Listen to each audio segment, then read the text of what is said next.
love RTS games, and some people say, are RTS games, have they seen their better days? You know, is there a future? And there is a great future for RTS games. The future is very bright. There's nothing more fun than an RTS game. If you were the kid who liked to set up soldiers with marbles, it's the digital manifestation of that experience of playing in a sandbox with army men. So here we are. It's 2009.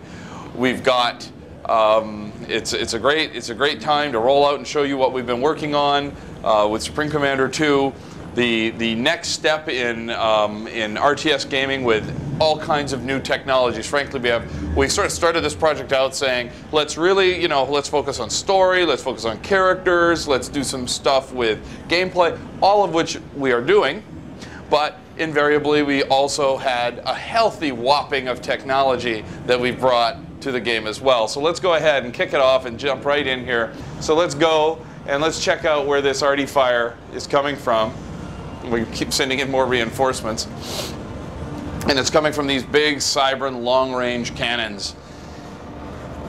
All right, and you can see that we're very rapidly mixing it up here with a big battle. We've got UEF gunships and Cybran gunships both, mixing it up. And you can see the whole, just wonderful to see this kind of dimensionality, all the things that we love about Supreme Commander.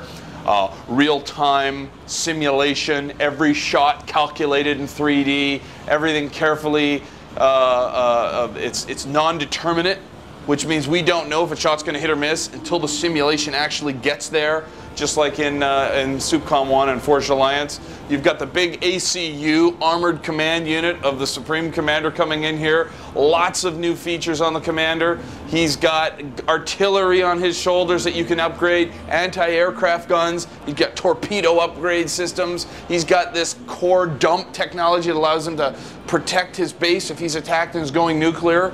Things like that, all kinds of wonderful new things. You can even pop the head off your ACU to survive an attack and escape if you're using him in the field. Now, it's like a jet fighter escape hatch that allows him to fly back to base. Well, it's kind of an enhanced version of that. Anyway, let's go to the next section here. We can see we're going to pull back out again, give you an establishing shot, and move into our second phase, where we're going to talk about some of the big new changes we've made in Supreme Commander 2. We have improved the economy system, and this improvements means if you've ever heard of someone play the original game and say, well, I screwed up my economy early on, I got kind of snookered, it was kind of hard for them to understand how to even get out of it. We've fixed that now, so you won't be running into that problem with the economy.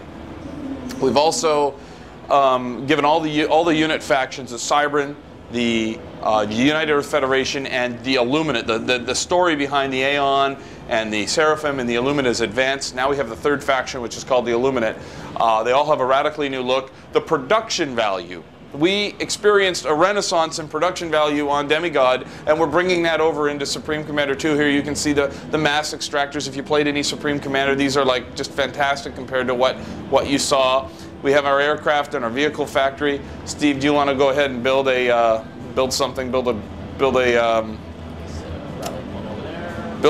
unit, build a gunship here, or an air transport, either one. And you'll see here, units build a lot quicker. If you have the money, they build and they come out and deploy. Much more gratifying. And again, you see the look and the production values here. Pretty much, state of the art and several notches above what we've seen. And so Steve's going to just basically yeah, it's going to speed it up. You're going to speed it up, and you see it open up here, and the unit come out. Not only are you seeing incredible shadows and lighting, we have a global illumination model, new tech, that we've implemented from the core engine that gives the game this radiance, this brightness, this beautiful look, shadows being cast from these massive platforms down onto the terrain. We got a brand new rendering engine, we got a brand new illumination model, we've also got a brand new pathfinding system, state-of-the-art pathfinding no one's ever seen before, that we'll show you closer to the end.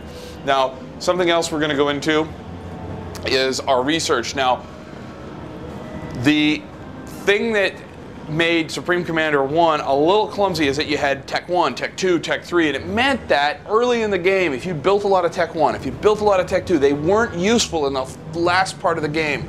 So what we've done now with our tech tree is we've said if you build a tank early on, you'll be able to go in here and do a bunch of upgrades on that same tank and use it in the late stage game. And when you implement an upgrade, it goes across all units that are deployed, which is a much it's a well understood concept and people enjoy it and love it. We have categories: land, air, naval. The structures have upgrades to them, and of course the ACU, the commander, has upgrades like what I talked about earlier, boosting up all kinds of different aspects, giving them new weapon systems, giving them